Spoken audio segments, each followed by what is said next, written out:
Vaksinasi COVID-19 di Bandara Sultan Mahmud Badarudin II Palembang ini merupakan bagian dari serbuan vaksinasi yang dilakukan oleh TNI Angkatan Udara. Dalam hal ini Lanut Sri Mulyono Herlambang dengan berkoordinasi dengan Dinas Kesehatan.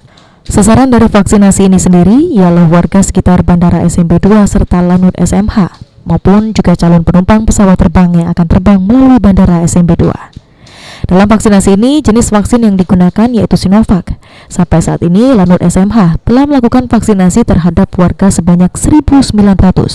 Dan Lanut SMH sendiri akan terus mendukung vaksinasi COVID-19 dengan berkoordinasi dengan Dinas Kesehatan Provinsi Sumatera Selatan.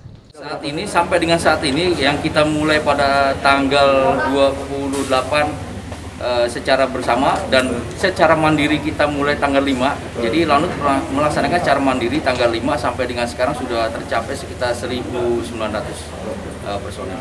Kalau untuk target secara keseluruhan ada tidak?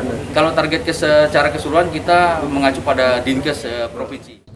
Salah satu calon penumpang Bandara SMB 2 yang mengikuti vaksinasi COVID-19 mengaku cukup bersyukur bisa melaksanakan vaksinasi, apalagi dilakukan saat hendak bepergian keluar kota. Ya cukup bagus diadakan vaksinasi massal seperti ini, terutama untuk penumpang-penumpang yang ada di bandara kesulitan buat flight karena kebutuhan protokol kesehatan. Jadi tetap saya apresiasi banget sih buat apalagi diadain di Sabtu Minggu ini.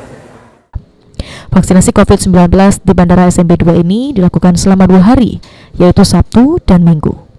Firman Hidayat, PAL TV.